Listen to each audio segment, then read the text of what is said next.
Dabuttonpusha here, JPB Independent Media. We're here with Mr. Tom Wolf, running for governor of Pennsylvania. How are you today? I'm fine. How are you doing? I'm excellent. Nice to meet you. Actually, like I said, when I introduced myself to you, I kind of asked questions that people from my community would like to know, as far as you being our governor.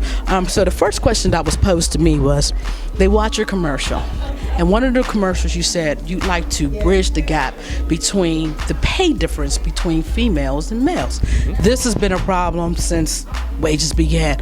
We'd like to know if you could elaborate a little bit on how you plan to do something like that. I'll tell you what I do in my company. And I'm not saying we're perfect, but I think we try to bridge that gap.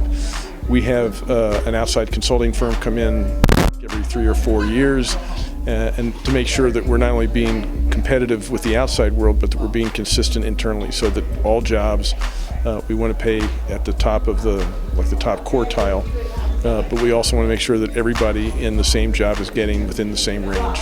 So that we try to be equitable that way. Then, in addition, we have a period every 6 months. We sit down with each employee. Every supervisor has to sit down and do a performance evaluation, and it's a chance for the employee to get feedback and say, "Here's what I think we ought to be doing," and it's a two-way conversation. So those are the things that I've done. Those are the things I do as governor, and also obviously promote equity, as our president has in the contractors, subcontractors to the state, so that we're not only consistent within the state, but also with the people who do business with us. Very good. Nice answer. All right. Now, the second question that I was asked to ask you. Good. So I get 25%. You get 20. He's 25%. He's almost at 100%, y'all. We almost got him. We have a situation here, especially in the city of Pittsburgh, where the property value is raising inside of the city. At the same time, the people who are poor can't afford to stay in the city naturally, so they're being moved outside in the suburb area. Well, at the same time, transportation has been cut to those areas. The money for transportation has been cut. Do you have a plan that may bridge that and make it easier for people to get to work who don't live inside of the city?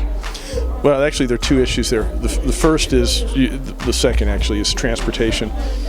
One of my 4 priorities is transportation. We need to do a better job within Pennsylvania of funding transportation, but we also need to do a better job with regional transportation. Right now, the only really big regional rail transportation system is in the southeast, SEPTA. Pittsburgh does not have anything like that. Something like that would address that issue. But the other thing we need to address is the improvement of place and people. Too many times we improve a place and it leads to gentrification and people move out. Or we do things that improve people and they get up and move somewhere else. We want to do both, and there are some examples around the country. Maryland has some examples.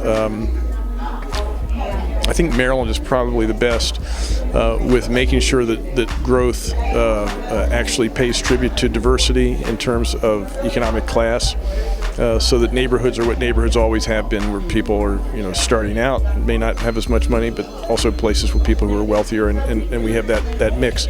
I would be for doing both those things, transportation and working on zoning ordinances or conventions that would allow us to develop in a more equitable way. Excellent. Now, you also spoke in your commercial about education. We have every candidate talking about education right now. We know that the Pittsburgh Public Schools, for instance, may need more funding. We know that people may be needing help to get to college. But what I was asked to ask you was, what about those training programs? Years back, there were training programs that were 6-month, 9-month hits that would get people from making $6, $7, $8 an hour into jobs like quality control for PennDOT, where we're now making $15 an hour. Would you be looking to bring those type of training programs back to get some of these younger people back to work at decent wages? Yeah, I'm not sure exactly what training programs you're talking about, but I think our education system has to encompass every skill need that we have. We want to create lifelong learners. We want to create educational opportunities from the time a person is, 3-6 months old, to the point he or she decides what they want to do. And then we want to create access points beyond that, so that at some point down the road you decide you want to retool, we have the opportunity to do that. I haven't figured out exactly how to do that. It is going to take more money. So we need to figure out how to come up with that, but we also have to resolve that we're going to invest in education in a way that we haven't, especially in the past 3.5 years. My last question to you naturally is, we have people in the city of Pittsburgh who are now merging to this area who have money, and we have people who are the middle class. And the people that I've spoken with always say, we hear the middle class, the middle class, the middle class. What about the working poor?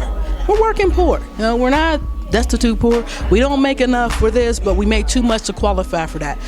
They want to know, you as a candidate, why should they vote for you as the working poor? What can you do? What are you going to say to the working poor?